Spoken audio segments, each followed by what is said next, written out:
नमस्कार मैत्रिणींनो, आज बघा मी संपूर्ण जेवण बनवलेलं आहे। डाळ, भात, भाजी, चपाती हे सगळं बनवलेलं आहे। सगळ्यात पहिले तर डाळ शिजवून घेतली होती तुरीची आणि मसुराची, असं हळद मीठ वगैरे टाकून। नंतर त्याला फोडणी मारली।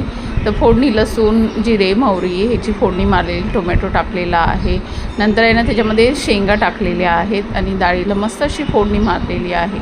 आता डाळ मी तुम्हाला पहिली पण दाखवलेली आहे म्हणून एवढं काही सांगत नाही आहे। आता डाळ आपली इथं तयार झालेली आहे, तर आता लगेच भाजीची तयारी करायची आहे। भाजी आपली मस्त फ्लावर आणि बटाट्याची होती।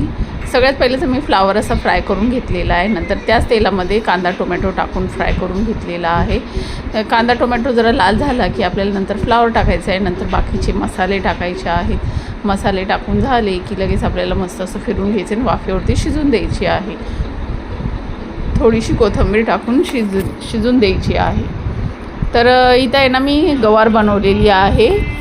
तर गवारसाठी मी आहे ना ठेचा वाटून घेणार आहे। तर मिरच्या आणि लसूण कोथिंबीर असं भाजून घेतलेली आहे। नंतर तेल टाकलेले, जिरे टाकलेले, कढीपत्ता आणि गवार मस्त अशी तेलामध्ये फ्राय करून घेतलेली, थोडा वेळ शिजून दिलेला आहे। इथं फ्लावर आणि बटाटा पण तयार मस्त झालेला आहे। पाहू शकता किती छान दिसतोय। आता मी तुम्हाला काढून पण दाखवते, किती सुंदर असं झालेलं आहे बघा। भाजी तयार झालेली आहे। आता आपली गवार शिजले की नाही बघूया। नंतर आपल्याला ठेचा आहे ना वाटून घेतलेला आहे तो टाकायचा आहे गवारच्या याच्यामध्ये।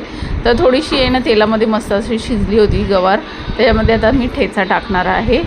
तर ही गवार आहे ना असं ठेच्यामध्ये बनवून बघा, खूप छान लागते। आणि वरून मी आहे ना थोडंसं शेंगदाण्याचं कूट पण टाकायचं आहे। मीठ टाकलेलं आहे, शेंगदाण्याचं कूट टाकलेलं आहे। तर व्यवस्थित असं फ्राय करून घेतलेलं आहे। परत वाफेवरती त्याला थोडा वेळ शिजून दिलेली आहे। आता इथं आपली गवार पण तयार झालेली आहे। वरून थोडी कोथिंबीर टाकली आणि आपली गवार तयार झालेली आहे। गवार पण काढून घेते वाटीमध्ये। भात पण शिजून झालेला आहे, चपात्या बनवून झालेल्या होत्या। तर आता इथं मी सर्व करून दाखवणार आहे तुम्हाला। मस्त असं जेवण तयार झालं होतं। तर मी तुम्हाला आता बघा मस्त असं सर्व करून दाखवणार आहे। डाळ, भात, भाजी, चपाती खूप छान बेत झालेला। तर या तुम्ही पण खायला। तर माझी ही रेसिपी आवडली असेल तर लाईक, शेअर, सबस्क्राईब करायला विसरू नका। कमेंट करून सांगा की तुम्हाला कशी वाटली माझं हे संपूर्ण जेवण। तर मस्त असं ताट तयार होतं आहे।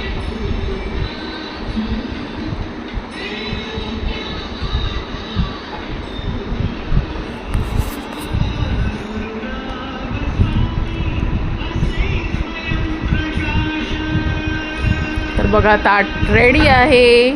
चला तर मग बाय।